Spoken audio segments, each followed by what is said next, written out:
दोस्तों, आज की कहानी है बहू अब से हम भी गुमसुम वाली नहीं खुशियों वाली दिवाली मनाएंगे। दोस्तों, कहानी शुरू करने से पहले अगर हमारे चैनल को सब्सक्राइब नहीं किया हो तो कर लीजिए ताकि आपके पास पहुंचे हर रोज नया वीडियो। पापा जी, आप यहाँ गुमसुम बैठे देखिए ना, बच्चा कितने परेशान है आपके बिना। जब तक आप उनके साथ नहीं होते उनके ना तो दिए जलाने होते और ना ही पटाखे छोड़ने हैं। चलिए बाहर, सब बाहर आपका इंतजार करें। आशा ने अपने ससुर जी को ढूंढती हुई अंदर आई और उन्हें गुमसुम देखकर बोली, नहीं बहू, मेरा मन नहीं है, तुम्हें पता है तो है ना, मैं नहीं आ पाऊंगा। राजेंद्र जी बोले, पापा जी 2 साल होने वाले मम्मी जी को गए, जब से वो गई आप हर समय गुमसुम रहती है।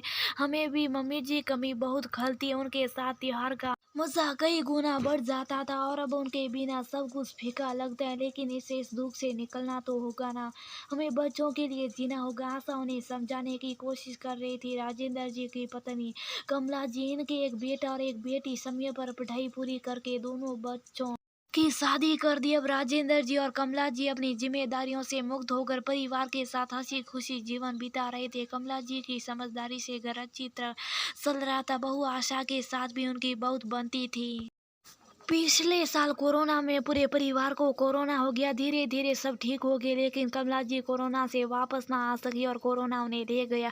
तब से घर की खुशियां जैसे कहीं खोसी गई हैं। किसी का भी मन नहीं किया, काम में नहीं लगता। कमला जी के जाने के बाद पहली दिवाली पर तो आशा ने बच्चों को समझा दिया था, लेकिन इस बार बच्चे जिद कर रहे थे कि हम भी दिवाली पहले जैसे मनाएंगे। बच्चे तो बच्चे होते हैं, उन्हें इतनी समझ नहीं होती। आशा ने दादी के दुख का हवाला देते हुए मना किया तो बच्चों के चेहरे उतर गए, उनकी हंसी तो गायब ही होगी। तब आशा के पति राहुल ने कहा, बच्चों को हम कब तक मना कर सकते, बच्चों के कारण ही हम बड़े अपने दुख से बाहर आते। बच्चों को दिवाली मना दे दो, तुम ये शुभ के लिए जला लेना।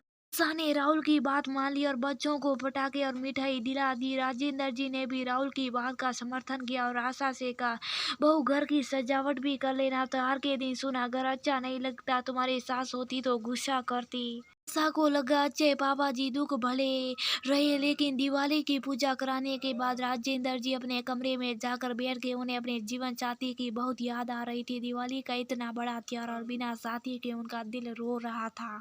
तभी आशा उन्हें ढूंढती हुई वह उनकी हालत समझ रही थी, लेकिन उनका गम दूर करना भी जरूरी था। वैसे भी इस तरह से अच्छा भी नहीं लग रहा था कि सब बाहर खुशियां मन रहे और ससुर जी अंदर गुमसुम बैठे रहे। आशा उन्हें जबरदस्ती बाहर लेकर आई। उन्हें देखती बच्चे खुश हो गए। बच्चों को खुश देखकर राजेंद्र जी बहुत खुश से बोले, बहू तुम ठीक कर रही थी, बच्चों के साथ ही हम अपने गम को भुला सकते हैं। अब से हम भी गुमसुम वाली नहीं खुशियाँ वाली दिवाली मनाएंगे। और जाकर बच्चों के साथ पटाखे छुड़ाने लगे। आशा और राहुल मिलकर दिए जलाने लगे। आशा सबके लिए मिठाई ले आई। रंग बिरंगे बल्ब और दिया की रोशनी से घर जगमगा रहा था। राजेंद्र जी के दिल में भी बच्चों के साथ जीने की नई रोशनी जागी। आज दिवाली की रात आशा अपने ससुर को दुख से बाहर निकाल कर उन्हें खुशी देने में कामयाबी हो रही थी। राजेंद्र जी ने अपने दुख को भुलाकर अपने बच्चों की खुशियों को अपना लिया था और इस तरह नई खुशियों का आगाज हो गया था।